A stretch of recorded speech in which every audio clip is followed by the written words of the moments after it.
Convo ഹെൽത്തിൻ്റെ പുതിയൊരു വീഡിയോയിലേക്ക് എല്ലാവർക്കും സ്വാഗതം. ഇന്ന് നമ്മൾ മെയിനായിട്ട് ഡിസ്കസ് ചെയ്യുന്ന ഒരു വിഷയം എന്ന് പറയുന്നത് ഒട്ടുമിക്ക ആളുകൾക്കും ഉണ്ടാകുന്ന ഒരു പ്രശ്നമാണ്. എന്നാൽ അത് പുറത്ത് പറയാനോ ഹോസ്പിറ്റലിൽ പോയി കാണിക്കാനോ അത്രയും മടിയുള്ള വേറെ വിഷയം തന്നെ ഉണ്ടാവില്ല.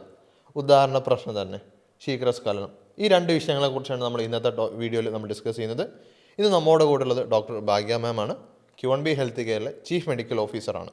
മാം, ഞാൻ ആദ്യം തന്നെ ഒരു വോയിസ് കേൾപ്പിച്ചു തരാം. നമ്മൾ ക്ലിനിക്കിൽ വന്നിട്ടുള്ള ഒരു ഓൺലൈൻ അതായത് ഓൺലൈനായിട്ട് മാമിനെ കൺസൾട്ടേഷൻ ചെയ്ത ഒരു പേഷ്യൻറ്റിൻ്റെ റിവ്യൂ ആണ്.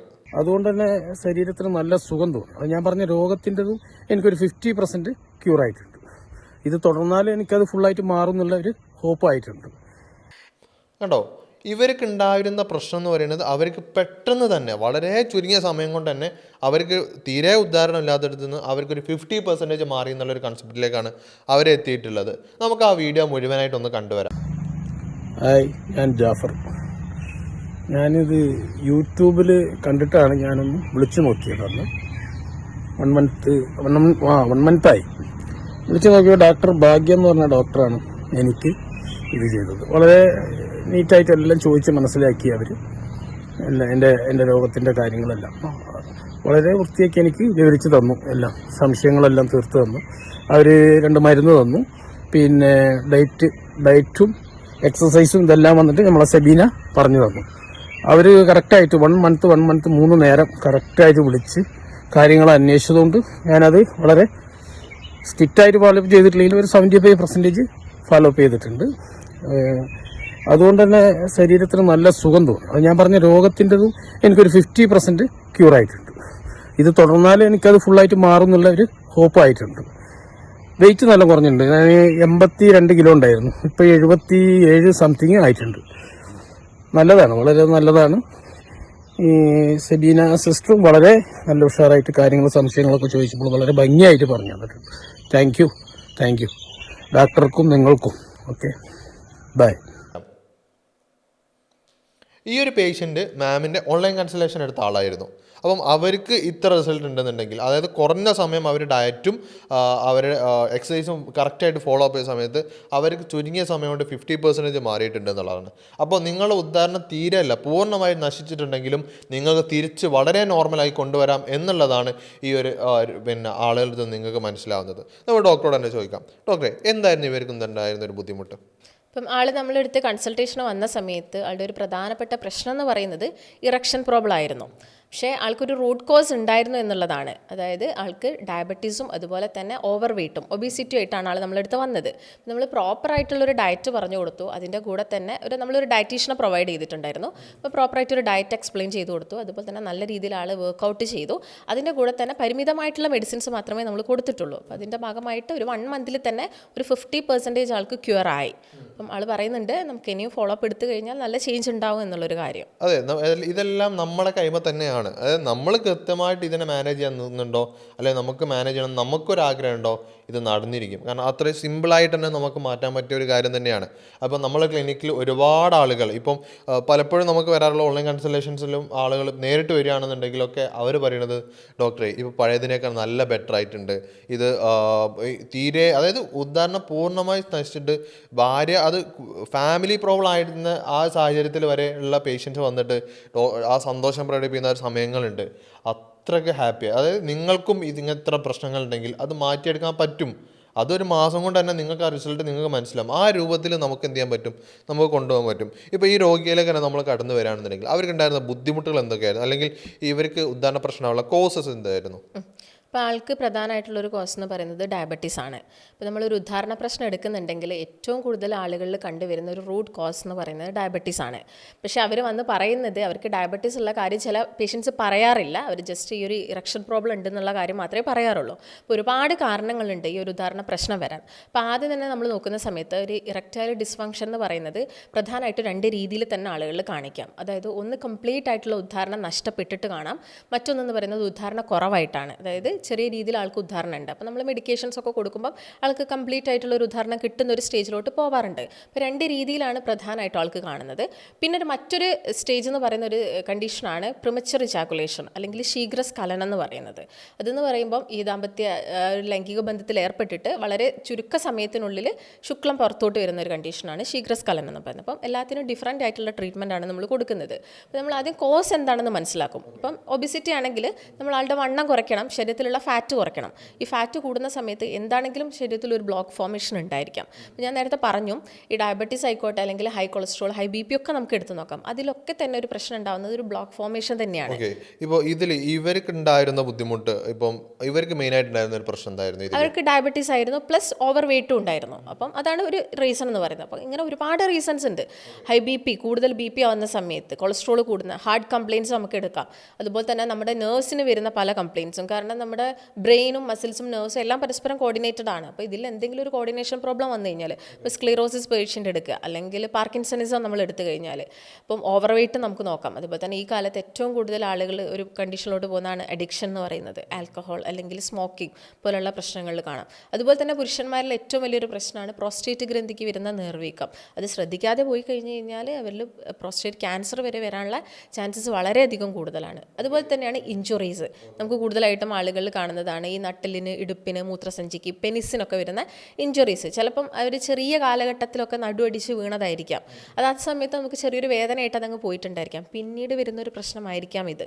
ഓക്കെ, അപ്പോൾ ഇതിന് ഇപ്പം മാം ഒരുപാട് വിഷയങ്ങൾ പറഞ്ഞിട്ടുണ്ട്. ഞാൻ ഒന്നും കൂടെ ചുരുക്കി പിന്നെ പ്രശ്നങ്ങളൊന്ന് ഇവർക്ക് പറഞ്ഞു കൊടുക്കുകയാണെന്നുണ്ടെങ്കിൽ, ഈ ഉദ്ധാന പ്രശ്നം ഉണ്ടാവാനുള്ള മെയിൻ കാരണങ്ങൾ എന്തൊക്കെയാണ് ഒന്ന് ചുരുക്കി പറഞ്ഞു കൊടുത്താൽ? ഒരു മെയിൻ കാരണം എന്ന് പറയുന്ന സമയത്ത് നമ്മുടെ ശരീരത്തിന് അതോടെ സർക്കുലേഷൻ കുറയുന്നതാണ്. ഇപ്പോൾ സർക്കുലേഷൻ എന്ന് പറയുമ്പോൾ ശരീരത്തിൻ്റെ പല ഭാഗങ്ങളിലോട്ടും ബ്ലഡ് വെസൽസ് പോകുന്നുണ്ട്. അതുപോലെ തന്നെ ലിംഗത്തിലോട്ടും ബ്ലഡ് വെസൽ പോകുന്നുണ്ട്. ഈ ബ്ലഡ് വെസലിൽ വരുന്നൊരു ബ്ലോക്കാണ് ഇതിനുള്ള ഒരു പ്രധാനപ്പെട്ട റീസൺ. അതിൻ്റെ റൂട്ട് കോസസുകളാണ് ഞാൻ നേരത്തെ പറഞ്ഞ മെയിൻ അസുഖങ്ങൾ എന്ന് പറയുന്നത്. അപ്പം ഇങ്ങനെ ബ്ലോക്ക് ഫോർമേഷൻ ഉണ്ടായി കഴിഞ്ഞാൽ നമ്മൾ ആ ബ്ലോക്കിനെ ട്രീറ്റ് ചെയ്യണം. അപ്പോൾ അതിൻ്റെ കൂടെ തന്നെ നിങ്ങൾക്ക് എന്തെങ്കിലും അസുഖങ്ങൾ ഉണ്ടെങ്കിൽ അത് നോർമൽസിയിലോട്ട് വരണമല്ലോ. അപ്പോൾ നിങ്ങൾ ഈ ഒരു ബ്ലോക്ക് മാത്രം ട്രീറ്റ് ചെയ്ത് പോയിട്ട് നിങ്ങളുടെ ഡയബറ്റീസ് കൺട്രോൾ ആവണമല്ലോ. ഡയബറ്റീസ് കൺട്രോൾ ആയി കഴിഞ്ഞാൽ മാത്രമാണ് ഈ ബ്ലോക്ക് ട്രീറ്റ് ആവുള്ളൂ. അപ്പോൾ നമുക്ക് ഇപ്പോൾ താൽക്കാലികമായിട്ട് നിങ്ങളൊരു ഇഞ്ചക്ഷൻ എടുത്തു കഴിഞ്ഞാൽ ചിലപ്പോൾ ആ ബ്ലോക്കിനൊരു ശമനം അതൊന്ന് കുറഞ്ഞേക്കാം. പക്ഷേ നിങ്ങൾക്ക് ഡയബറ്റീസ് ഉണ്ട്, വീണ്ടും ഡയബറ്റീസ് കൂടിക്കഴിഞ്ഞാൽ ഈ ബ്ലോക്ക് ഫോർമേഷൻ ഉണ്ടാവാം. അപ്പോൾ ഡയബറ്റീസ് ആണ് റൂട്ട് കോസ് എങ്കിൽ ഡയബറ്റീസിന് ട്രീറ്റ്മെൻറ്റ് എടുക്കണം. ഓക്കെ, ഇപ്പം പറഞ്ഞു വരുന്നിട്ടുള്ളത് പ്രധാനമായിട്ടും ആളുകൾ കണ്ടുവരാനുള്ള, അതായത് ഒട്ടുമിക്ക ആളുകൾക്കും ഈ ഇറക്ഷൻ്റെ പ്രശ്നം വരാനുള്ള കാരണം ഡയബറ്റിക് വരുന്നതാണെന്നുള്ളതാണ്. അപ്പോൾ പ്രമേഹ രോഗികൾ പ്രത്യേകം ശ്രദ്ധിക്കുക. ഇപ്പം നിങ്ങൾക്ക് ചിലപ്പോൾ ഒരു കോംപ്ലിക്കേഷൻ ചിലപ്പോൾ ഉണ്ടായിക്കോളണമെന്നില്ല. ഇത് ഭാവിയിൽ നിങ്ങളിത് കൺട്രോൾ ചെയ്തിട്ടില്ല എന്നുണ്ടെങ്കിൽ നിങ്ങൾക്ക് ഉറപ്പായിട്ടും ഈ പറഞ്ഞ പ്രശ്നങ്ങളൊക്കെ വരും. അപ്പോൾ ഡയബറ്റിക്കിൻ്റെ കേസിൽ നമുക്ക് ഇപ്പം ഡോക്ടർ മെയിനായിട്ട് ഡീൽ ചെയ്യുന്ന ഒരു ഏരിയയാണ് ഈ ഡയബറ്റിക്. അതുപോലെ തന്നെ ഈ പിന്നെ ഇറക്ഷൻ പ്രശ്നങ്ങൾ, പ്രോസ്റ്റേറ്റ് പ്രശ്നങ്ങളൊക്കെ മാം ഡിസ്കസ് ചെയ്യുന്നതാണ്. അപ്പോൾ ഇതുപോലുള്ള പ്രശ്നങ്ങൾ നിങ്ങൾക്ക് ഉണ്ടെന്നുണ്ടെങ്കിൽ താഴെ നമ്പറിൽ കോൺടാക്ട് ചെയ്യാവുന്നതാണ്. മാമിൻ്റെ ഓൺലൈനായിട്ടും ഓഫ്ലൈനായിട്ടും കൺസൾട്ടേഷൻ നിങ്ങൾക്ക് എടുക്കാവുന്നതാണ്. അപ്പോൾ നമ്മളിപ്പോൾ സംസാരിച്ച് വന്നിട്ടുള്ളത് ഡയബറ്റിക്കിനെ കുറിച്ചായിരുന്നു. ശരിക്കും പ്രമേഹ രോഗികൾക്ക് ഉദാഹരണം നഷ്ടപ്പെടാനുള്ള കാരണം എന്താണ്? നമ്മൾ പ്രമേഹ രോഗികളെ എടുത്തു നോക്കുന്ന സമയത്ത് എന്താണെങ്കിലും അവരൊരു ഇൻസുലിൻ റെസിസ്റ്റൻസ് എന്ന് പറഞ്ഞൊരു കണ്ടീഷൻ ഉണ്ടായിരിക്കാം. ഇതിൻ്റെ ഭാഗമായിട്ട് സർക്കുലേഷൻ കുറയാം, രക്തചംക്രമണം അവരുടെ ബോഡിയിൽ കുറയാനുള്ള ചാൻസസ് ഉണ്ട്. നമുക്കറിയാമല്ലോ, ഡയബറ്റീസ് ഒരു പരിധിയിൽ കൂടിക്കഴിഞ്ഞാൽ ഒരു 5 വർഷത്തിന് മുകളിലായിട്ട് ഡയബറ്റീസ് നിൽക്കുന്നുണ്ടെങ്കിൽ അവിടെ എന്താണെങ്കിലും ഒരു ന്യൂറോപ്പതി എന്ന് പറഞ്ഞൊരു കണ്ടീഷനും ഡെവലപ്പ് ചെയ്യാം, ഡയബറ്റിക് ന്യൂറോപ്പതി. അപ്പോൾ അതിൻ്റെ ഭാഗമായിട്ടും അവരിൽ ഈ ഒരു പ്രശ്നം വരാം, ഇറക്ഷൻ പ്രോബ്ലം വരാനുള്ള ചാൻസസ് കൂടുതലാണ്. ഓക്കെ, ഇപ്പം ഇതല്ലാതെ നമുക്ക് ഈ പറഞ്ഞ പോലെ വേറെ എന്തൊക്കെ പ്രശ്നങ്ങളാണ് നമ്മൾ ഉദാഹരണം നഷ്ടപ്പെടുത്തുന്നത്? അപ്പം നമ്മൾ ഒരു കോസസ് എടുത്തു നോക്കുന്ന സമയത്ത് ഏറ്റവും കൂടുതൽ ആളുകളിൽ കണ്ടുവരുന്നത് ചെറുപ്പക്കാരിലും ഉണ്ട്. അപ്പോൾ പ്രായമായവരിലായിരുന്നു ഒരു കാലത്തൊക്കെ കണ്ടുവന്നത്, പക്ഷേ ഇന്ന് ചെറുപ്പക്കാരിലും കാണുന്നുണ്ട്.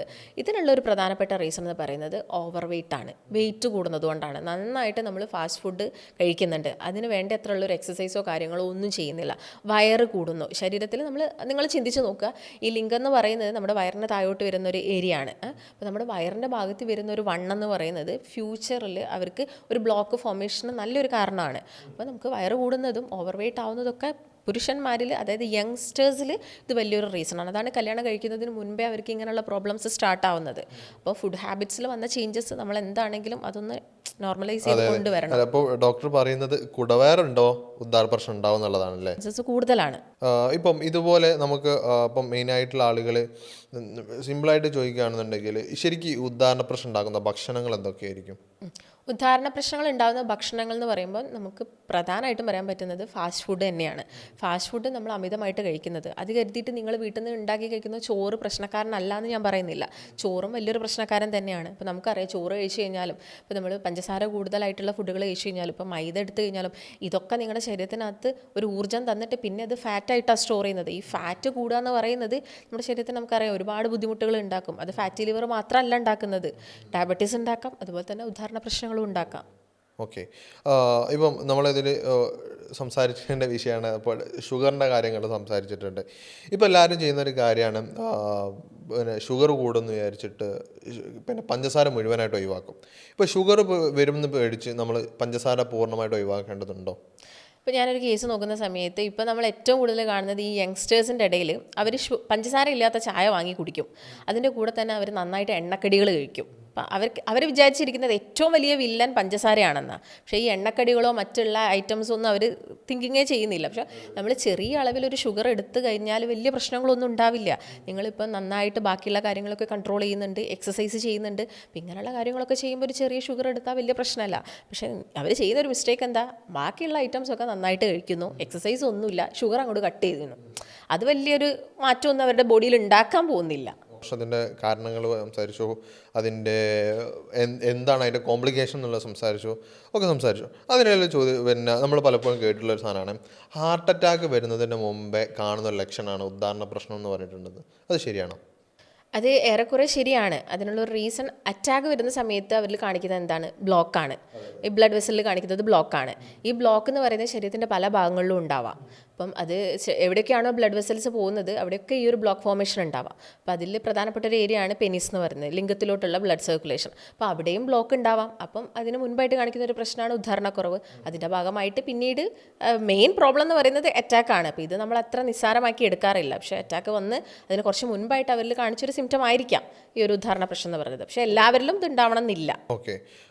ഇപ്പം ഇങ്ങനത്തെ പല പല പ്രശ്നങ്ങളും ആളുകൾ നമ്മൾ ക്ലിനിക്കിൽ വന്ന് ചോദിക്കുന്ന ഒരു കാര്യങ്ങൾ തന്നെയാണ്. അപ്പോൾ അതിൽ മെയിനായിട്ട് ചോദിക്കുന്ന മറ്റൊരു കാര്യമാണ് ശീഘ്രസ്ഖലനം എന്ന് പറയുന്നത്. ഈ ഉദാഹരണ പ്രശ്നവും അല്ലെ ഉദാഹരണക്കുറവും ശീഘ്രസ്ഖലനം ഒന്നാണോ? ഒന്നല്ല, ഇത് രണ്ടും രണ്ട് കണ്ടീഷനാണ്. പക്ഷേ ഒരാളിൽ തന്നെ നമുക്ക് രണ്ടും കാണാൻ സാധിക്കും. അതാണ് പ്രധാനമായിട്ടും. ഇപ്പോൾ പേഷ്യൻസ് നമ്മുടെ ക്ലിനിക്കിൽ വരുന്ന സമയത്ത് തന്നെ ഒരു പേഷ്യൻറ്റ് വരുന്ന സമയത്ത് അവർ പറയുന്ന ഒരു പ്രധാനപ്പെട്ട റീസൺ എന്ന് പറയുന്നത് ഇങ്ങനെ ഡയബറ്റീസ് ഉണ്ട്, അപ്പോൾ അതിൻ്റെ ഭാഗമായിട്ട് എനിക്ക് ഉദാഹരണ പ്രശ്നം വന്നിട്ടുണ്ട് ഡോക്ടർ, എനിക്ക് അതുപോലെ തന്നെ പ്രിമച്വർ ഇജാക്കുലേഷനും ഉണ്ട്, ടൈമിംഗ് വളരെ കുറവാണ് എന്നാണ് പേഷ്യൻറ്റ് പറയുന്നത്. അപ്പോൾ പ്രിമച്വർ ഇജാക്കുലേഷൻ എന്ന് പറയുമ്പോൾ നമ്മൾ ആ ലൈംഗിക ബന്ധത്തിൽ ഏർപ്പെട്ടതിന് പെട്ടെന്ന് തന്നെ ശുക്ലസ്ഖലനം ഉണ്ടാവുന്നത്, അതായത് ശീഘ്രസ്ഖലനം നടക്കുക, ശുക്ലം പെട്ടെന്ന് പുറത്തോട്ട് വരുന്നതിനെയാണ്. അപ്പോൾ ഇത് 10 സെക്കൻഡിനുള്ളിൽ തന്നെ സംഭവിക്കാം. ചില ആളുകൾ 1 സെക്കൻഡ് 2 സെക്കൻഡിനുള്ളിലും പ്രശ്നം വരാം. ചില ആളുകളിൽ ഉദാഹരണ വൈകല്യങ്ങൾ ഒന്നും തന്നെ ഉണ്ടാവാറില്ല, പക്ഷേ അവരിൽ ഈ ഒരു ശീഘ്രസ്ഖലനം സംഭവിക്കാം. അപ്പോൾ ഇങ്ങനെയുള്ള കേസസുകളിൽ നമ്മൾ പല കാര്യങ്ങളും ശ്രദ്ധിക്കേണ്ടതുണ്ട്. കാരണം കാരണങ്ങൾ എന്ന് പറയുന്നത് ഡിഫറെൻ്റ് ആണ്. ഓക്കെ. അപ്പം ഇപ്പം കാരണങ്ങൾ പല ഡിഫറെൻ്റ് ആണെന്ന് പറഞ്ഞിട്ടുണ്ട്. അപ്പോൾ ഈ പിന്നെ ശീഘ്രസ്ഖലനം ഉണ്ടാവാനുള്ള ഒരു 5 കാരണങ്ങൾ എന്തൊക്കെയായിരിക്കും? നമ്മൾ പ്രധാനമായിട്ട് നോക്കുന്ന സമയത്ത് ഒബേസിറ്റി വലിയൊരു റീസണാണ്, ഫാറ്റ് കൂടുന്നത്. അതുപോലെ തന്നെ ഡയബറ്റീസ് പേഷ്യൻസിൽ നമ്മൾ ഉദാഹരണ പ്രശ്നങ്ങൾ കാണിക്കാറുണ്ട്. അതുപോലെ തന്നെ നെർവ് ഡിസോർഡേഴ്സ് ഉള്ള ആളുകളിൽ ഉദാഹരണ പ്രശ്നം പ്രധാനമായിട്ടും കാണിക്കാറുണ്ട്. അതുപോലെ തന്നെയാണ് ആൽക്കഹോളും അതുപോലെ തന്നെ പുകവലിയും. ഇപ്പോൾ പുകവലീൻ്റെ കേസൊക്കെ എടുത്ത് നോക്കുന്ന സമയത്ത് നമ്മൾ ഒരുപാട് പേഷ്യൻസിനോട് ചോദിക്കാറുണ്ട്, നിങ്ങൾ പുകവലിക്കാറുണ്ട്? ചില ആളുകൾ അത് പറയാറില്ല. ഈ പുകവലി എന്ന് പറയുന്നത് വലിയൊരു കാരണക്കാരനാണ്. കാരണം നമ്മൾ ബ്ലഡ് വെസൽസ് കൺസ്ട്രിക്റ്റ് ആവുകയാണ് ചെയ്യുന്നത്. നമ്മൾ പുകവലിക്കുന്നതിനനുസരിച്ച് ബ്ലഡ് വെസൽസിൻ്റെ ടെമ്പറേച്ചർ കുറയുകയും അതിൻ്റെ ഭാഗമായിട്ട് ഈ ഒരു രക്തക്കുഴൽ കൺസ്ട്രിക്റ്റ് ആവും, ചുരുങ്ങി കഴിഞ്ഞാൽ എന്താണ്, അവിടേക്ക് പ്രോപ്പറായിട്ടുള്ള സർക്കുലേഷൻ ഇല്ല. അപ്പോൾ അതിൻ്റെ ഭാഗമായിട്ട് പ്രിമച്വർ ഇജാക്കുലേഷൻ വരാം. പിന്നെ ബോഡി പെട്ടെന്ന് ഹീറ്റ് ആവുന്ന ടൈപ്പ് ഓഫ് ആളുകളുണ്ട്, പെട്ടെന്ന് ബോഡി ചൂടാവുന്ന ആളുകൾ. അവരുടെ ഭക്ഷണ രീതി ആയിരിക്കാം അത് ചിലപ്പം, അല്ലെങ്കിൽ പണ്ട് മുതൽ അവർ അങ്ങനെ ആയിരിക്കാം. അങ്ങനെയുള്ള ആളുകളിൽ നമ്മൾ ഈ ഒരു പ്രിമച്വർ ഇജാക്കുലേഷൻ കണ്ടുവരാറുണ്ട്. ഓക്കെ. അപ്പോൾ അതിൽ ഡോക്ടർ ഇപ്പോൾ പറഞ്ഞതിൽ നമുക്ക് 1-2 വിഷയങ്ങളോട് നമുക്ക് ഡീറ്റെയിൽ ആയിട്ട് പറഞ്ഞാൽ നല്ല കാര്യങ്ങളാണ്. അത് ഒന്നാണ് പുകവലി നല്ലതാണോ? പുകവലി നല്ലതാണെന്ന് ആരും പറയില്ല. പുകവലി എന്ന് പറയുന്നത് നമുക്ക് എല്ലാവർക്കും അറിയാം. നമ്മളൊരു സിനിമ കാണാൻ പോകുന്നുണ്ടെങ്കിൽ നമ്മൾ അവിടെ ഒരു കാണുന്നൊരു കാര്യമാണ് പുകവലി ആരോഗ്യത്തിന് ഹാനികരമാണെന്നുള്ളൊരു കാര്യം. അപ്പോൾ നമുക്ക് എല്ലാവർക്കും അറിയുന്നൊരു കാര്യമാണ്. അതിൻ്റെ പാക്കറ്റിൽ പോലും എഴുതി കാണിക്കുന്നുണ്ട് ഒട്ടും ശരീരത്തിന് നല്ലത്. എന്നിട്ടും നമ്മളിൽ പലരും ഒരു സുഖത്തിന് വേണ്ടിയിട്ടോ അവർക്ക് എന്തോ അത് വലിച്ചു കഴിഞ്ഞാൽ ശരിക്കും ഒരു അഡിക്ഷനാണ്. അപ്പോൾ ഒന്ന് വലിച്ചു കഴിഞ്ഞാൽ പിന്നെ അവർ അടുത്ത ദിവസം 2 വലിക്കാൻ തോന്നും. അങ്ങനെ അവർ അഡിക്റ്റായിട്ട് പോവുകയാണ് ചെയ്യുന്നത്. അപ്പോൾ പുകവലി എന്ന് പറയുന്നത് ശരീരത്തിന് ഒട്ടും നല്ലതല്ല. ഈ പറഞ്ഞ പോലെ തന്നെ ശരീരത്തിനകത്ത് പല ഭാഗങ്ങളിലായിട്ട് ബ്ലോക്ക് ഉണ്ടാക്കാം.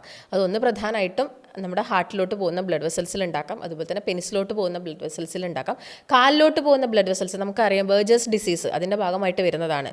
ഈ പുകവലിൻ്റെ ഭാഗമായിട്ട് നമ്മുടെ കാലിൽ സർക്കുലേഷൻ ഇല്ലാതെ നെക്രോസിസ് വന്നിട്ട് കാല് കട്ട് ചെയ്യുന്ന സ്റ്റേജിലോട്ട് വരെ അത് പോവാറുണ്ട്. അപ്പം പുകവലി ഒട്ടും തന്നെ ശരീരത്തിന് നല്ലൊരു കാര്യമില്ല. ഓക്കെ, ഇപ്പോൾ അതിൽ നമ്മൾ നേരത്തെ പറഞ്ഞ വിഷയങ്ങളിൽ സംസാരിച്ചൊരു കാര്യമാണ് നമ്മൾ കഴിക്കുന്ന ഭക്ഷണങ്ങൾ ഇതിന് കാരണമാവുന്നുണ്ട് എന്നുള്ളത്. അപ്പം ഈ ശീഘ്രസ്ഖലനം ഉണ്ടാക്കാൻ അല്ലെങ്കിൽ ശീഘ്രസ്ഖലനം ഉണ്ടാക്കുന്ന ഒരു ഭക്ഷണങ്ങൾ എന്തൊക്കെയായിരിക്കും? ശീഘ്രസ്ഖലനം ഉണ്ടാക്കുന്ന ഫുഡുകൾ എന്ന് പറയുമ്പോൾ കൂടുതലായിട്ട് നമ്മൾ മീറ്റ് കഴിക്കുന്നുണ്ടെങ്കിൽ, മീറ്റ് കഴിക്കുക എന്ന് പറയുമ്പോൾ മീറ്റ് ഒട്ടും തന്നെ കഴിക്കേണ്ടെന്നൊന്നും പറയുന്നില്ല. അപ്പോൾ ആഴ്ചയിൽ നമ്മൾ 1-2 ദിവസം ചെറിയൊരളവിൽ മീറ്റ് കഴിച്ചാൽ പ്രശ്നമല്ല. പക്ഷേ എല്ലാ ദിവസവും 3 നേരം കഴിക്കുന്ന ആളുകളുണ്ട്. ഇപ്പോൾ നമ്മൾ ഈ ഒരു പ്രശ്നം ശീഘ്രസ്ഖലനം മാത്രമല്ല, ഉദാഹരണ പ്രശ്നം നമ്മൾ ഏറ്റവും കൂടുതൽ കണ്ടുവരുന്ന ഒരാളുകൾ എന്ന് പറയുന്നത് പ്രവാസികളാണ്. പ്രവാസികൾക്ക് ഇത് കാണാനുള്ളൊരു റീസൺ അവരുടെ ഫുഡ് ഹാബിറ്റ്സ് ആണ്. അവരുടെ ഫുഡ് ഹാബിറ്റ്സിൻ്റെ ഭാഗമായിട്ട് അവരിൽ പകുതിയിലേറെ ആളുകളും പുറത്തുനിന്നാണ് ഫുഡ് കഴിക്കുന്നത്. ഇപ്പം ഏറ്റവും കൂടുതൽ ഇപ്പം നമ്മുടെ നാടുകളിലാണെങ്കിൽ ഏറ്റവും കൂടുതൽ ഹോട്ടൽസൊക്കെ ഓപ്പൺ ആവുന്ന ഒരു സമയം എന്ന് പറഞ്ഞാൽ രാത്രി സമയങ്ങളിലാണ്. ഈ രാത്രി ഹെവി ഫുഡ് കഴിച്ച് കിടക്കുന്ന ഒരു ശീലമാണ് നമ്മൾ പലർക്കും ഉള്ളത്. അതുപോലെ തന്നെ മീറ്റ് കൂടുതൽ കഴിക്കുന്ന സമയത്ത് നമ്മുടെ ബോഡിയിൽ ടെമ്പറേച്ചർ കൂടാറുണ്ട്. അതുപോലെ തന്നെ ഇപ്പം നിങ്ങൾ ഹോട്ടായിട്ടുള്ള ബീവറേജസ് കഴിക്കുക, അല്ലെങ്കിൽ ഇപ്പോൾ കൂടുതലായിട്ട് കോഫി കുടിക്കുന്നത്, അല്ലെങ്കിൽ മദ്യപാനം കൂടുതലായിട്ട് ഫോളോ ചെയ്യുന്ന ആളുകൾ, ഇങ്ങനെയുള്ള ആളുകളിലൊക്കെ തന്നെ നമുക്ക് പ്രിമച്വർ ഇജാക്കുലേഷൻ കാണാൻ സാധിക്കും. അപ്പോൾ നമ്മൾ ഇപ്പോൾ ശീഘ്രസ്ഖലനത്തിൻ്റെയും അതുപോലെ തന്നെ ഉദാഹരണ പ്രശ്നത്തിൻ്റെ കാരണങ്ങളൊക്കെ പറഞ്ഞ് സംസാരിച്ചിട്ടുണ്ട്. അപ്പോൾ ഇതുപോലുള്ള പ്രശ്നങ്ങൾ നിങ്ങൾ അനുഭവിക്കുന്നുണ്ട് എന്നുണ്ടെങ്കിൽ നിങ്ങൾക്ക് താഴെ കാണുന്ന നമ്പറിൽ കോൺടാക്റ്റ് ചെയ്യാവുന്നതാണ്. ഓൺലൈനായിട്ടോ ഓഫ്ലൈനായിട്ടോ നിങ്ങൾക്ക് കൺസൾട്ടേഷൻ എടുക്കാം. അതിൽ കൂടുതലായിട്ട് ഡീറ്റെയിൽസ് അറിയണമെന്നുണ്ടെങ്കിൽ താഴെ കാണുന്ന നമ്പറിൽ കോൺടാക്റ്റ് ചെയ്യാവുന്നതാണ്. അത് നിങ്ങൾക്ക് ഇപ്പോൾ ദൂര പ്രവാസികളാണെന്ന് ഈ പറഞ്ഞ പോലെ പ്രവാസികൾ ഒരുപാട് പ്രശ്നങ്ങൾ അനുഭവിക്കുന്നുണ്ട്. ഇപ്പോൾ പ്രവാസികളായിക്കോട്ടെ അല്ല വിദൂരത്തുള്ള ആളുകളായിക്കോട്ടെ, നിങ്ങൾക്ക് ഏറ്റവും ചിലപ്പോൾ സ്യൂട്ടബിൾ ആവുന്നതാണ് ഓൺലൈൻ കൺസൾട്ടേഷൻ ആയിരിക്കും. കൂടുതൽ വിവരങ്ങൾക്ക് താഴെ കാണുന്ന നമ്പറിൽ കോൺടാക്റ്റ് ചെയ്താൽ മതി.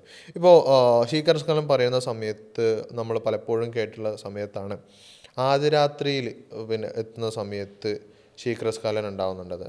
എന്തുകൊണ്ടാണ് ആദ്യ രാത്രിയിൽ ബന്ധപ്പെടുന്ന ഒരാൾക്ക് ശീഘ്രസ്ഖലനം ഉണ്ടാകുന്നത്? ശീഘ്രസ്ഖലനം മാത്രമല്ല ആ ഒരു സമയത്ത് ഉണ്ടാവുന്നത്, അതുപോലെ തന്നെ ഉദാഹരണ പ്രശ്നങ്ങളും ഉണ്ടാവുന്നുണ്ട്. അപ്പോൾ നമുക്ക് കോസസ് നോക്കുമ്പോൾ ഫിസിക്കലി കോസസുകളുണ്ട് നമ്മുടെ ബോഡിക്ക് വരുന്നത്, അതുപോലെ തന്നെ സൈക്കോളജിക്കലി പ്രശ്നങ്ങൾ വരാറുണ്ട്. അപ്പോൾ സൈക്കോളജിക്കലി പ്രശ്നങ്ങളിലാണ് ഈ ഒരു ഫസ്റ്റ് നൈറ്റിൽ ഈ ബുദ്ധിമുട്ട് വരുന്നത്. കാരണം ഫസ്റ്റ് നൈറ്റിൽ ആദ്യം തന്നെ വൈഫുമായിട്ട് കോൺടാക്ട് ചെയ്യുന്ന സമയത്ത് ഇപ്പം പുരുഷന്മാരുടെ മനസ്സിൽ പല തിങ്കിങ്സും കാര്യങ്ങളും ഉണ്ടാവും.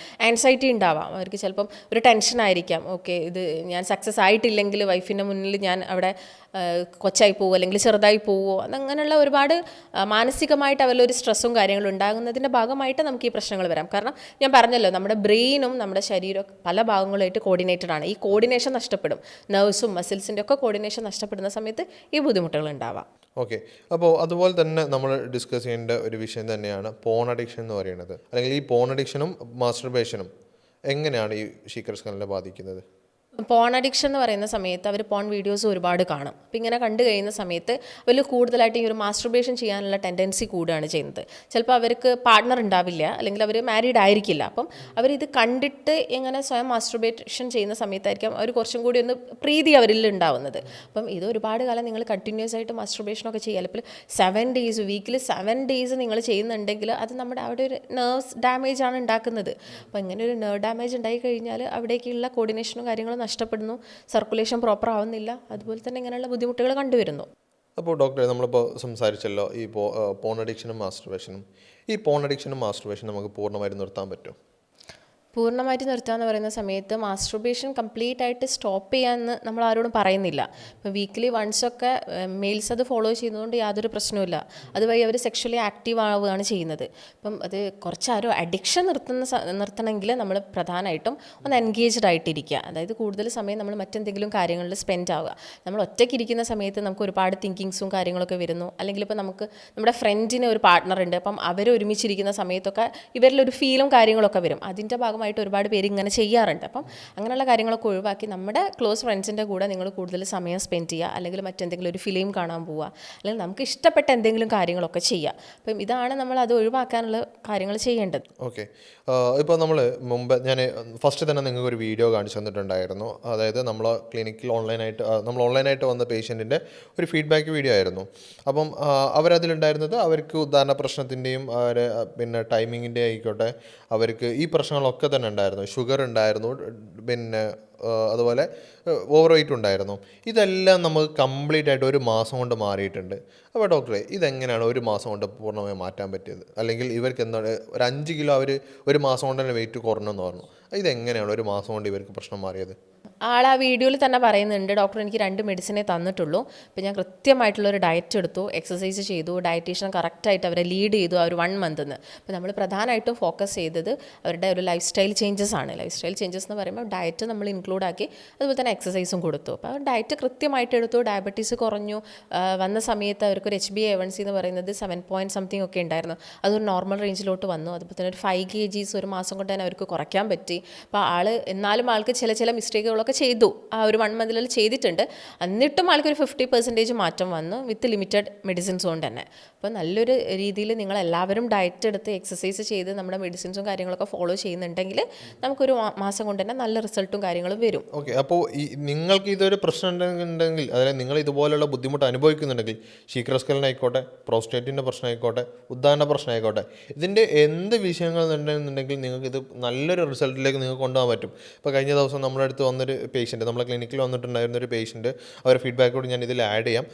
അവർ പറഞ്ഞിട്ടുണ്ടായിരുന്നത് വെച്ചാൽ അവർക്ക് പെട്ടെന്ന് അവർ എഴുന്നേറ്റ സമയത്ത് അവർക്ക് എന്ത് ചെയ്തില്ല, മൂത്രം പോകുന്നില്ല, രാവിലെ എഴുന്നേറ്റ സമയത്ത് മൂത്രം പോകുന്നില്ല. അപ്പോൾ അവർ ഹോസ്പിറ്റലിൽ പോയി, കാഷ്വാലിറ്റി പോയ സമയത്ത് അവർ പറഞ്ഞിട്ടുണ്ടായിരുന്നത് ആദ്യം സൂചി കമ്പി കയറ്റി നോക്കണം, ഇത് വർക്ക് ചെയ്യാന്നില്ല, എന്നിട്ട് അത് പ്രോപ്പർ ആകുന്നില്ല എന്നുണ്ടെങ്കിൽ അവരെ കത്തീറ്ററിലിട്ടിട്ട് ട്യൂബ് ഇട്ട് നടക്കേണ്ട ഒരു സിറ്റുവേഷനിലേക്ക് വരുമെന്നാണ് അവർ പറഞ്ഞിട്ടുണ്ടായിരുന്നത്. അവർക്ക് ബേസിക് കാരണം എന്ന് പറയുന്നത് പ്രോസ്റ്റേറ്റ് ആണ്. ആ ഒരു ഫീഡ്ബാക്ക് ജസ്റ്റ് ഒന്ന് കണ്ടുവരാം.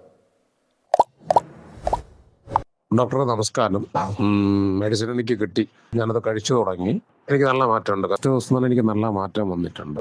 ഡോക്ടറെ ഒന്ന് അറിയിക്കണമെന്നുണ്ടായിരുന്നു. ഒരുപാട് മെഡിസിൻ ഉപയോഗിച്ച ആളാണ്. 2 ഡോക്ടറെ കണ്ടിട്ടുള്ളൂ. ആ ഒരു ഡോക്ടറുടെ വിഷയം മരുന്ന് ഉപയോഗിച്ച ആളാണ്. പക്ഷെ അതിനേക്കാളും ഇത് വളരെ ബെറ്ററാണ്. ആ മെഡിസിനെ കഴിച്ചൊരു 10 ദിവസം കഴിഞ്ഞ ശേഷം മാത്രമേ -0.1 മാത്രമേ മാറ്റമുള്ളൂ. പക്ഷെ ഡോക്ടറെ കഴിച്ച മെഡിസിൻ എനിക്ക് ഇന്നലെ മോർണിംഗിൽ കയ്യിൽ കിട്ടി. ഞാൻ മോർണിംഗിലും കഴിച്ചു, ഈവനിങ്ങിലും ആ പറഞ്ഞതുപോലെ കഴിച്ചു. പക്ഷെ പ്രതീക്ഷിക്കാത്ത മാറ്റം ബോഡിക്കുണ്ട്, ശരീരത്തിലുള്ള നെർവിനുണ്ട്, ദാമ്പത്തികത്വത്തിന് മാറ്റമുണ്ട്. 2 വർഷങ്ങൾക്ക് ശേഷമാണ് നല്ല വൈഫോട്ട് ജീവിച്ചത്. Thank you. ഞാൻ ഡോക്ടർ ഡയറക്റ്റ് ഒന്ന് കാണുന്നുണ്ട്. ശരി, അപ്പോൾ ഈ വീഡിയോ നിങ്ങൾ കണ്ടില്ലേ, അവർക്ക് ഈ സർജറി പറഞ്ഞെടുത്തുനിന്ന് അവർക്ക് വെറും 3 ആഴ്ച കൊണ്ടാണ് ഈ പ്രശ്നം മാറിയിട്ടുണ്ടായിരുന്നത്. അപ്പോൾ ഇത്രയേ ഉള്ളൂ. നിങ്ങൾ കറക്റ്റായിട്ട് നിങ്ങൾ ഇതിന് റെഡിയാണോ, നിങ്ങൾക്ക് ആ പ്രശ്നം മാറിക്കിട്ടും. അതിന് ഒരുപാട് 6 മാസമോ 1 ഇയറോ ഒന്നും മരുന്ന് കഴിക്കേണ്ട ആവശ്യമില്ല. ഈവൻ ഡയബറ്റിക്കിന് പോലും നമ്മളെ റിസൾട്ട് ക്ലിനിക്കിൽ വരുന്ന റിസൾട്ട് എന്ന് പറയുന്നത് 1 മന്ത് കൊണ്ട് തന്നെ HbA1c നോർമലിലേക്ക് പോവാണ്. അതെന്തുകൊണ്ടാണ്? നിങ്ങൾ വില്ലിങ് ആണോ, നിങ്ങൾക്ക് പ്രശ്നം മാറും. അതിൻ്റെ അഭിപ്രായം എന്താ ഡോക്ടർ? അതെ, നമുക്ക് തീർച്ചയായിട്ടും മാറ്റിയെടുക്കാൻ പറ്റും. കാരണം നമ്മൾ ആ ജാഫറിനെ പേഷ്യൻറ്റിനെ തന്നെ എടുത്ത് നോക്കുന്നുണ്ടെങ്കിൽ ആൾ ഒരുപാട് എഫേർട്ട് എടുത്തു, ആളെ കൊണ്ടാവുന്ന രീതിയിലുള്ള എഫേർട്ട് എടുക്കും. പിന്നെ നമ്മുടെ ലൈഫിൽ നമ്മൾ കുറേ കാര്യങ്ങളൊക്കെ ബ്രേക്ക് ചെയ്യേണ്ടി വരും. നമ്മൾ ചിലപ്പോൾ ഫ്രണ്ട്സ് നമ്മളോട് പുറത്ത് പോയിട്ട് ഫുഡ് കഴിക്കാം, അല്ലെങ്കിൽ വൈകുന്നേരം ഒരു ചായക്കടി കുടിക്കാം, ഒരു ചായക്കടിയല്ലേ വലിയ പ്രശ്നമൊന്നുമില്ലല്ലോ എന്ന് പറയുന്നതൊക്കെ നമ്മൾ ചിലപ്പോൾ ബ്രേക്ക് ചെയ്ത് അതിനെല്ലാത്തിനും ഒരു എഫേർട്ട് കൂടുതൽ എടുത്ത് നിങ്ങളൊരു ഡയറ്റൊക്കെ എടുക്കുന്ന സമയത്തെ ആ വലിയൊരു ചേഞ്ച് നിങ്ങൾക്ക് ഉണ്ടാവുള്ളൂ. അല്ലാതെ നിങ്ങൾ ഇപ്പോൾ ഒരു ദിവസം ഡയറ്റ് എടുത്തു, സെക്കൻഡ് ഡേ നിങ്ങൾ വീണ്ടും പോയിട്ട് എന്തെങ്കിലുമൊക്കെ കഴിച്ചു, കുഴപ്പമില്ല, നാളെ കുറച്ചധികം എക്സസൈസ് ചെയ്യാം എന്ന് വിചാരിക്കാൻ പാടില്ല. എടുക്കുന്നുണ്ടെങ്കിൽ നിങ്ങൾ ഒരു മാസം കൃത്യമായിട്ട് എടുക്കുക. അതിൻ്റെ കൂടെ തന്നെ മെഡിസിൻസ് കൂടി കഴിക്കുമ്പോഴേ നമുക്ക് നല്ല രീതിയിലുള്ള റിസൾട്ടും കാര്യങ്ങളും ഉണ്ടാവുള്ളൂ. തീർച്ചയായിട്ടും. ഇപ്പം നമ്മൾ ഒരുപാട് കാര്യങ്ങൾ നമ്മളിപ്പോൾ ഡിസ്കസ് ചെയ്തു. പല വിഷയം, ഇപ്പോൾ ശീഘ്രസ്ഖലനം, പ്രോസ്റ്റേറ്റ് പ്രശ്നങ്ങൾ എല്ലാം നമ്മളിപ്പോൾ ഡിസ്കസ് ചെയ്തിട്ടുണ്ട്.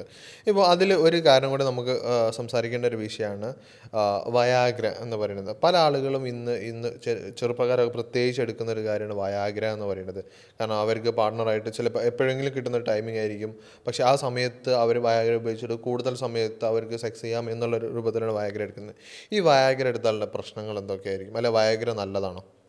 ഒരിക്കലുമല്ല. നമ്മൾ വയാഗ്ര എന്ന് പറയുന്ന സമയത്ത് ഇപ്പം ചെറുപ്പക്കാരിൽ തന്നെയാണ് ഏറ്റവും കൂടുതൽ. ഇപ്പം അവർ പ്രിസ്ക്രിപ്ഷൻ ഇല്ലാതെ മെഡിക്കൽ ഷോപ്പിൽ പോയിട്ടാണ് ഇത് വാങ്ങി കഴിക്കുന്നത്. അപ്പോൾ ഇങ്ങനെ വയാഗ്ര നിങ്ങൾ കഴിക്കുന്നുണ്ടെങ്കിൽ നമ്മുടെ ശരീരത്തിൽ എന്തൊക്കെ അസുഖങ്ങളാണ് ഉള്ളത് എന്ന് നമുക്കറിയില്ല.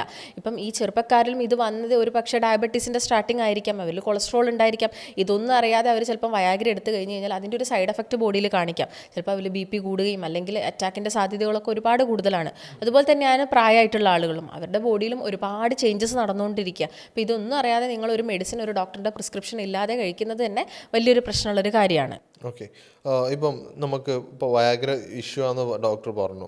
ഇപ്പോൾ വയാഗ്രയ്ക്ക് പകരമായിട്ട് നമുക്ക് ഉദാഹരണ പ്രശ്നത്തിനും ശീഘ്രസ്ഖലനത്തിനും ഉപയോഗിക്കാൻ പറ്റുന്ന കാര്യങ്ങൾ എന്തൊക്കെയായിരിക്കും?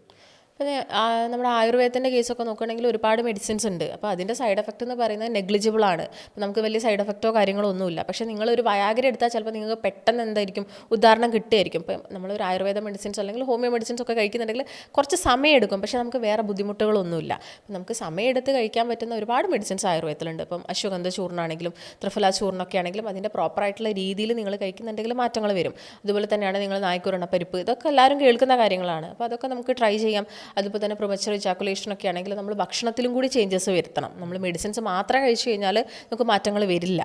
ഇപ്പോൾ ഡോക്ടറെ, നമ്മളിപ്പോൾ പല വിഷയങ്ങളും സംസാരിച്ചിട്ടുണ്ട്. ഇപ്പോൾ ഉദാഹരണ പ്രശ്നത്തിൻ്റെ കാരണങ്ങൾ സംസാരിച്ചു, ശീഘ്രസ്ഖലനത്തിൻ്റെ കാരണങ്ങൾ സംസാരിച്ചു, അതിൻ്റെ എന്താണ് അതിൻ്റെ മാറ്റം വരുത്തേണ്ടതൊക്കെ നമ്മൾ സംസാരിച്ചു. എങ്കിലും നമ്മളിപ്പോൾ ഉദാഹരണ പ്രശ്നം ഉണ്ടെന്നുണ്ടെങ്കിൽ നമ്മൾ കഴിക്കേണ്ട ഭക്ഷണങ്ങൾ എന്തൊക്കെയായിരിക്കും? ഇപ്പം നമ്മൾ പ്രധാനമായിട്ടും ഭക്ഷണത്തിനകത്ത് ആൻറ്റി ഇൻഫ്ലമേറ്ററി ആയിട്ടുള്ളതും ഒമേഗ 3 റിച്ച് ആയിട്ടുള്ള ഫുഡുകളാണ് ഉൾപ്പെടുത്തേണ്ടത്. അതുപോലെ തന്നെ വൈറ്റമിൻ സി റിച്ച് ആയിട്ടുള്ള ഫ്രൂട്ട്സുകളൊക്കെ കഴിക്കുക. ഇപ്പോൾ ഫ്രൂട്ട്സുകൾ കഴിക്കാൻ നമ്മൾ പേഷ്യൻസിനോട് പറയാറുണ്ട്. അപ്പോൾ നിങ്ങൾ ശ്രദ്ധിക്കേണ്ട ഒരു പ്രധാനപ്പെട്ട കാര്യം, ഡയബറ്റിക് പേഷ്യൻ്റ് ഒക്കെ ആണെങ്കിൽ കൂടുതലായിട്ടും മധുരമുള്ള ഫ്രൂട്ട്സ് കഴിക്കരുത്. അപ്പോൾ മീഡിയം പഴുപ്പിലുള്ള ഫ്രൂട്ട്സുകൾ കഴിക്കുക. ഫ്രൂട്ട്സുകളിൽ തന്നെ പ്രധാനമായിട്ട് നോക്കുന്ന സമയത്ത് പേരക്കയും അനാറ് അഥവാ ഉറുമാമ്പഴമൊക്കെ നിങ്ങൾ കഴിക്കുന്നത് ഉദാഹരണ പ്രശ്നത്തിനൊക്കെ നല്ലതാണ്. അതുപോലെ തന്നെ നിങ്ങൾ കഴിക്കേണ്ടത് അധികം റിഫൈൻഡ് അല്ലാത്ത ഫുഡുകളാണ്. റിഫൈൻഡ് ആയിട്ടുള്ള സെറൽസും കാര്യങ്ങളൊന്നും നിങ്ങൾ കൂടുതലായിട്ട് യൂസ് ചെയ്യരുത്. റിഫൈൻഡ് ഓയിൽസ് അമിതമായിട്ട് യൂസ് ചെയ്യാൻ പാടില്ല. അതുപോലെ തന്നെ നിങ്ങളുടെ ഭക്ഷണത്തിനകത്ത് ഒമേഗ 3 റിച്ച് ആയിട്ടുള്ള ചെറുമത്സ്യങ്ങളായിട്ടുള്ള മത്തി, അയല, ഫ്ലാക്സ് സീഡ്സ് ഇതൊക്കെ കൂടുതലായിട്ട് കഴിക്കുക. എള്ള് കൂടുതലായിട്ട് കഴിക്കുന്നത്, ഇപ്പം പ്രോസ്റ്റേറ്റിൻ്റെ ബുദ്ധിമുട്ടുള്ള ആളുകളാണെങ്കിലും പ്രോസ്റ്റേറ്റിൻ്റെ പ്രശ്നങ്ങളൊക്കെ കുറയ്ക്കാനും എള്ള്, അതുപോലെ തന്നെ പംകിൻ സീഡ് അഥവാ മത്തൻ കുരു ഇതൊക്കെ കഴിക്കുന്നത് നല്ലതാണ്. അതുപോലെ തന്നെ നട്ട്സുകൾ കഴിക്കുന്നത് നല്ലതാണ്, എല്ലാം പരിമിതമായിട്ടുള്ള അളവിൽ മാത്രം. അപ്പം നട്ട്സ് കഴിക്കണം എന്ന് കരുതിയിട്ട് ഒരുപാട് അളവിൽ കഴിക്കരുത്. ഒരു 5 ബദാം ആ ഒരു രീതിയിൽ വാൾനട്ടൊക്കെ നിങ്ങളുടെ ഭക്ഷണത്തിനകത്ത് ഉൾപ്പെടുത്താനൊക്കെയാണ് ശ്രദ്ധിക്കേണ്ടത്. ഇപ്പോൾ ഡോക്ടർ പറഞ്ഞതിൽ തന്നെ ഒരു വിഷയം ഞാൻ ഒന്നുകൂടെ എടുത്തു ചോദിക്കുകയാണ്. ഈ അനാർ കഴിക്കുന്നത് എങ്ങനെയാണ് ഉദാഹരണ പ്രശ്നം മാറ്റുന്നത്?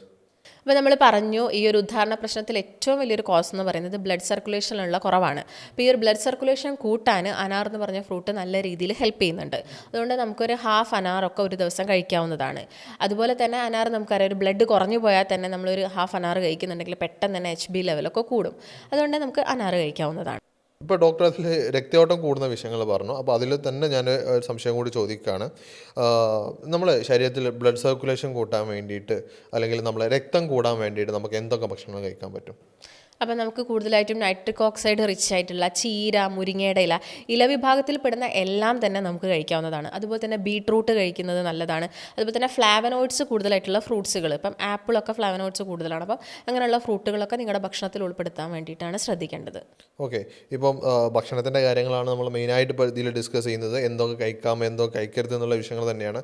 അപ്പം അതിൽ തന്നെ നമ്മൾ പ്രത്യേകമായിട്ട് ഒരു ആൾ എല്ലാവർക്കും സംശയമുള്ള ഒരു കാര്യമാണ്, ഇപ്പോൾ ശീഘ്രസ്ഖലനുണ്ട്, അവർക്ക് പെട്ടെന്ന് ടൈമിങ് കൂടുന്നില്ല എന്നുള്ളൊരു വിഷയം കംപ്ലൈൻ്റ് ആയിട്ട് പലപ്പോഴും നമ്മൾ ക്ലിനിക്കിൽ ആളുകൾ വരാറുണ്ട്. ഇപ്പോൾ ടൈമിങ് കൂടി കിട്ടാൻ വേണ്ടിയിട്ട് നമുക്ക് ചെയ്യാൻ പറ്റുന്ന സിമ്പിളായിട്ടുള്ള കാര്യങ്ങൾ എന്തൊക്കെയാണ്? ടൈമിംഗ് കൂടണമെങ്കിൽ നിങ്ങൾ ആദ്യം നിങ്ങളുടെ ഒരു ഹാബിറ്റ്സുകളൊക്കെ ഉണ്ടെങ്കിൽ സ്റ്റോപ്പ് ചെയ്യണം. മദ്യപാനം അതുപോലെ തന്നെ പുകവലിയും കംപ്ലീറ്റ് ആയിട്ട് സ്റ്റോപ്പ് ചെയ്യണം. പിന്നെ നിങ്ങളുടെ ബോഡിക്ക് അതായത് കൂടുതലായിട്ട് തണുപ്പ് തരുന്ന ഭക്ഷണങ്ങൾ കഴിക്കണം. അപ്പോൾ തണുപ്പ് തരുന്നതെന്ന് പറയുമ്പോൾ ഫ്രൂട്ട്സ് ആൻഡ് വെജീസ് ആണ് കൂടുതൽ. ഇപ്പോൾ നമുക്കറിയാം, മീറ്റ് ആണെങ്കിലും മറ്റെന്തെങ്കിലും കഴിക്കുന്ന സമയത്തൊക്കെ പെട്ടെന്ന് ബോഡിയിൽ ടെമ്പറേച്ചർ കൂടുകയാണ് ചെയ്യുക. പക്ഷേ മത്സ്യം അത്ര കുഴപ്പമില്ല, ചെറുമത്സ്യങ്ങൾ കഴിക്കുന്നതുകൊണ്ട് പ്രശ്നമില്ല. മുട്ടയാണെങ്കിലും വലിയ പ്രശ്നമില്ല. പിന്നെ പച്ചക്കറികളും അതുപോലെ തന്നെ ഫ്രൂട്ട്സുകളും എല്ലാം തന്നെ വാട്ടർ കണ്ടൻ്റ് ഉള്ള ഫ്രൂട്ട്സുകളൊക്കെ കൂടുതൽ, ഇപ്പോൾ വാട്ടർ മെലൺ, പൈനാപ്പിൾ ഇങ്ങനെയുള്ള ഫ്രൂട്ട്സുകൾ, വിറ്റാമിൻ സി റിച്ച് ആയിട്ടുള്ള ഫ്രൂട്ട്സുകളൊക്കെ കൂടുതലായിട്ട് കഴിക്കുന്നുണ്ടെങ്കിൽ നമുക്ക് ഈ ശീഘ്രസ്ഖലനത്തിൻ്റെ പ്രശ്നങ്ങളൊക്കെ കുറച്ചെടുക്കാൻ സാധിക്കും. അതുപോലെ തന്നെ നന്നായിട്ട് വെള്ളം കുടിക്കണം. അതുപോലെ തന്നെ കീഗൽ എക്സസൈസ് വളരെ ഇമ്പോർട്ടൻ്റ് ആയിട്ടുള്ളൊരു കാര്യമാണ്. ഇപ്പോൾ ഉദാഹരണ പ്രശ്നമുള്ള ആളുകളാണെങ്കിലും പ്രമച്ചർ ഇജാക്കുലേഷൻ ഉള്ള ആളുകളാണെങ്കിലും കീഗൽ എക്സസൈസ് പ്രാക്ടീസ് ചെയ്യാനും കൂടി ഒന്ന് ശ്രദ്ധിക്കുക. ഇപ്പം നമ്മൾ ഏകദേശം ഈ വിഷയത്തിൽ A to Z കാര്യങ്ങൾ നമ്മൾ സംസാരിച്ചിട്ടുണ്ട്. അപ്പം ഈ ഒരു നമ്മൾ ഇത്രയും നേരം ഡിസ്കസ് ചെയ്തിട്ടുള്ളതിൽ ഏറ്റവും ലാസ്റ്റ് നമുക്ക് വൈൻഡപ്പ് ചെയ്യാൻ പറ്റുക അല്ലെങ്കിൽ ഒരു കൺക്ലൂഷൻ എന്ന് പറയുന്നത്, നിങ്ങളുടെ പ്രശ്നങ്ങൾ എന്തായിക്കോട്ടെ, ഇപ്പോൾ ഡയബറ്റിക് ആയിക്കോട്ടെ, കൊളസ്ട്രോൾ, ഫാറ്റ് ലിവറിൻ്റെ പ്രശ്നങ്ങളായിക്കോട്ടെ, ഉദാഹരണത്തിൻ്റെ പ്രശ്നങ്ങളായിക്കോട്ടെ, പ്രോസ്റ്റേറ്റിൻ്റെയോ അല്ലെങ്കിൽ ശീഘ്രസ്ഖലനത്തിൻ്റെ പ്രശ്നങ്ങളായിക്കോട്ടെ, ഇത് ഏത് പ്രശ്നമാണെന്നുണ്ടെങ്കിലും നിങ്ങൾക്ക് 1 മാസത്തിനുള്ളിൽ തന്നെ ഇതിന് നല്ല പോലെ ക്യൂർ കൊണ്ടുവരാൻ പറ്റും. ഇതാണ് നമ്മൾ ക്ലിനിക്കിൽ ഇത്രയും കാലം നമുക്ക് പേഷ്യൻറ്റിനെ ട്രീറ്റ് ചെയ്തതിലും പേഷ്യൻസ് വന്നതിലും നമുക്കുണ്ടാകുന്ന റിസൾട്ടുകൾ എന്ന് പറയുന്നത്. അത് 1 മന്ത് എന്ന് ഞാൻ പറഞ്ഞിട്ടേ ഉള്ളൂ. അത് പലപ്പോഴും പല ആളുകൾക്ക് ഇപ്പോൾ മൈഗ്രെയിൻ്റെ പ്രശ്നങ്ങളാണെന്നുണ്ടെങ്കിൽ മൈഗ്രെയിൻ്റെ പ്രശ്നങ്ങൾ വന്നിട്ടുള്ള ആളുകൾക്ക് വെറും 3 ദിവസത്തിനുള്ളിൽ തന്നെ റിസൾട്ട്. 25 വർഷമായിട്ട് മാറാത്ത മൈഗ്രെയിൻ വെറും 3 ദിവസങ്ങളിൽ മാറിയിട്ടുള്ള പേഷ്യൻസ് ഉണ്ട്. അതുപോലെ തന്നെ ഇപ്പോൾ പ്രോസ്റ്റേറ്റിൻ്റെ വീക്കം, ആ സർജറി പറഞ്ഞ ഒരു കേസിൽ നിന്ന് അവർക്ക് വെറും 3 ആഴ്ച പ്രോസ്റ്റേറ്റിൻ്റെ വീക്കം പൂർണ്ണമായിട്ട് മാറി. അതുപോലെ തന്നെ ഇപ്പോൾ യൂറിക് ആസിഡ് കൂടിയിട്ട് കിഡ്നി സംബന്ധമായ പ്രശ്നങ്ങൾ ഉണ്ടായിട്ട് സർജറി വേണം അല്ലെങ്കിൽ ട്രാൻസ്പ്ലാന്റ് എന്ന് പറഞ്ഞിട്ടുണ്ടായിരുന്ന ഒരു കണ്ടീഷനിൽ നിന്ന് അവർക്കത് സിമ്പിളായിട്ട് കൃത്യമായിട്ട് മെഡിക്കേഷൻ കാര്യങ്ങൾ ചെയ്തപ്പോൾ അവർക്കത് എന്ത് ചെയ്യാൻ പറ്റി, അത് ക്യൂർ ചെയ്ത് ബാക്കോട്ട് കൊണ്ടുവരാൻ പറ്റി. അങ്ങനത്തെ ഒരുപാട് പ്രശ്നങ്ങൾ, പിന്നെ ഒരുപാട് അസുഖങ്ങൾ, ഒരുപാട് ബുദ്ധിമുട്ടുകൾ നമ്മൾ മാറ്റിയിട്ടുണ്ട്. മുട്ടുവേദന ആയിക്കോട്ടെ, പിന്നെ ഗ്യാസ്ട്രിക്കിൻ്റെ പ്രശ്നങ്ങളായിക്കോട്ടെ, പിന്നെ വെയിറ്റ് ലോസിൻ്റെ കാര്യങ്ങൾ നമ്മൾ പ്രത്യേകം സംസാരിക്കേണ്ട കാര്യമാണ്. എൻ്റെ വെയിറ്റ് കുറയൂല എന്ന് പറഞ്ഞ സ്ഥാനത്ത് ഒരു മാസം കൊണ്ട് 10 കിലോയും 15 കിലോയും കുറച്ചിട്ടുള്ള പേഷ്യൻസ് ഉണ്ട്. അപ്പോൾ അതെന്താണ്, അവർക്ക് കൃത്യമായിട്ട് അവരെ ഫോളോ അപ്പ് ചെയ്യുക എന്നുള്ള കാര്യങ്ങൾ തന്നെയാണ്. അതിന് കൃത്യമായിട്ട് നമ്മളെടുത്ത് നമ്മളെ ഡയറ്റീഷ്യൻസ് ഉണ്ട്, നമ്മളെ ഡോക്ടേഴ്സ് ഉണ്ട്, എല്ലാം ഉണ്ട്. അപ്പോൾ ഈ ഒരു പാത്തിലൂടെ കടന്നു പോകുന്ന സമയത്ത് അവർക്ക് ഈ പറഞ്ഞ പോലെ കംപ്ലീറ്റ് അസുഖങ്ങളും ക്യൂറായി പോയിട്ടുമുണ്ട്. അപ്പോൾ നിങ്ങൾക്കും ഇതുപോലുള്ള പ്രശ്നങ്ങളെന്നുണ്ടെങ്കിൽ, നിങ്ങളിപ്പം ഒരുപാട് സ്ട്രെസ്ഡ് ആണെന്നില്ല അല്ലെങ്കിൽ ഇത് പ്രശ്നങ്ങൾ അനുഭവിക്കുന്നതാണെന്നുണ്ടെങ്കിൽ നിങ്ങൾക്കും നല്ലൊരു ക്യൂർ നമുക്ക് നൽകാൻ പറ്റും. അതിന് കൂടുതൽ ഡീറ്റെയിൽസ് അറിയണമെന്നുണ്ടെങ്കിൽ താഴെ കാണുന്ന നമ്പറിൽ കോൺടാക്ട് ചെയ്താൽ മതി. ഞാൻ ആദ്യം നിങ്ങൾക്കൊരു വീഡിയോ കാണിച്ചു തന്നിട്ടുണ്ടായിരുന്നു. അതായത് അവർക്കൊരു മാസം കൊണ്ട് അവർക്ക് ഉദാഹരണ പ്രശ്നം മാറിയിട്ടുണ്ട്, അവർ 5 കിലോ വെയിറ്റ് കുറഞ്ഞിട്ടുണ്ട്, അവർ ഡയബറ്റിക് കൺട്രോളിലേക്ക് എത്തിയിട്ടുണ്ട്. അതുപോലെ നിങ്ങൾക്കും പറ്റും. ആ വീഡിയോ നിങ്ങൾ ജസ്റ്റ് ഒന്നുകൂടി കണ്ടുവരും. ഹായ്, ഞാൻ ജാഫർ. ഞാനിത് യൂട്യൂബിൽ കണ്ടിട്ടാണ് ഞാനൊന്ന് വിളിച്ചു നോക്കിയത്. അന്ന് 1 മന്തായി വിളിച്ചു നോക്കിയപ്പോൾ ഡോക്ടർ ഭാഗ്യം എന്ന് പറഞ്ഞ ഡോക്ടറാണ് എനിക്ക് ഇത് ചെയ്തത്. വളരെ നീറ്റായിട്ട് എല്ലാം ചോദിച്ച് മനസ്സിലാക്കി അവർ എൻ്റെ രോഗത്തിൻ്റെ കാര്യങ്ങളെല്ലാം വളരെ വൃത്തിയാക്കി എനിക്ക് വിവരിച്ച് തന്നു. എല്ലാം സംശയങ്ങളെല്ലാം തീർത്ത് തന്നു. അവർ 2 മരുന്ന് തന്നു. പിന്നെ ഡയറ്റും എക്സസൈസും ഇതെല്ലാം വന്നിട്ട് നമ്മളെ സെബീന പറഞ്ഞു തന്നു. അവർ കറക്റ്റായിട്ട് 1 മന്ത് 3 നേരം കറക്റ്റായിട്ട് വിളിച്ച് കാര്യങ്ങൾ അന്വേഷിച്ചതുകൊണ്ട് ഞാനത് വളരെ സ്ട്രിക്റ്റായിട്ട് ഫോളോ അപ്പ് ചെയ്തിട്ടില്ലെങ്കിൽ ഒരു 75% ഫോളോ അപ്പ് ചെയ്തിട്ടുണ്ട്. അതുകൊണ്ട് തന്നെ ശരീരത്തിന് നല്ല സുഖം തോന്നും. അത് ഞാൻ പറഞ്ഞ രോഗത്തിൻ്റെതും എനിക്കൊരു 50% ക്യൂറായിട്ടുണ്ട്. ഇത് തുടർന്നാലും എനിക്കത് ഫുള്ളായിട്ട് മാറും എന്നുള്ള ഒരു ഹോപ്പായിട്ടുണ്ട്.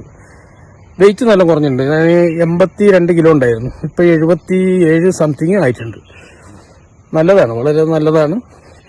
ഈ സെബീന സിസ്റ്ററും വളരെ നല്ല ഉഷാറായിട്ട് കാര്യങ്ങളും സംശയങ്ങളൊക്കെ ചോദിച്ചപ്പോൾ വളരെ ഭംഗിയായിട്ട് പറഞ്ഞു തന്നിട്ടുണ്ട്. താങ്ക് യു ഡോക്ടർക്കും നിങ്ങൾക്കും. Okay, bye. അപ്പോൾ നിങ്ങൾ ഈ വീഡിയോയിൽ കണ്ട പോലെ തന്നെ നിങ്ങൾക്കും ഇതുപോലെ നല്ല റിസൾട്ട് കിട്ടും. നിങ്ങൾ ഇതിന് ഇങ്ങനെ എന്ത് വിഷയങ്ങളായിക്കോട്ടെ, ഇതിന് നിങ്ങൾക്ക് വേറെ എന്തെങ്കിലും കാര്യങ്ങൾക്ക് അല്ലെങ്കിൽ വേറെ എന്തെങ്കിലും അസുഖങ്ങൾക്ക് ഡോക്ടറെ കൺസൾട്ടേഷൻ വേണമെന്നുണ്ടെങ്കിൽ നിങ്ങൾ താഴെ കാണുന്ന നമ്പറിൽ കോൺടാക്ട് ചെയ്യാവുന്നതാണ്. താഴെ കാണുന്ന വാട്സപ്പ് ലിങ്കിൽ ക്ലിക്ക് ചെയ്താലും നിങ്ങൾക്ക് ഡോക്ടറെ കൺസൾട്ടേഷൻ ലഭിക്കുന്നതാണ്. ഓൺലൈനായിട്ടോ ഓഫ്ലൈനായിട്ടോ കൺസൾട്ടേഷൻ എങ്ങനെയാണോ വേണ്ടതെന്ന് വിചാരിച്ചാൽ നിങ്ങൾക്ക് താഴെ കാണുന്ന നമ്പർ അവരായിട്ട് സംസാരിച്ചാൽ മതി. ഇതുപോലെ മറ്റൊരു ഹെൽത്ത് ടോപ്പിക്കുമായി നമുക്ക് വീണ്ടും കാണാം. നമ്മുടെ കൂടെയുള്ളത് ഡോക്ടർ ഭാഗ്യ, ക്യൂൺബി ഹെൽത്ത് കെയറിലെ ചീഫ് മെഡിക്കൽ ഓഫീസറാണ്. മറ്റൊരു വീഡിയോ ആയിട്ട് നമുക്ക് വീണ്ടും കാണാം. Thank you.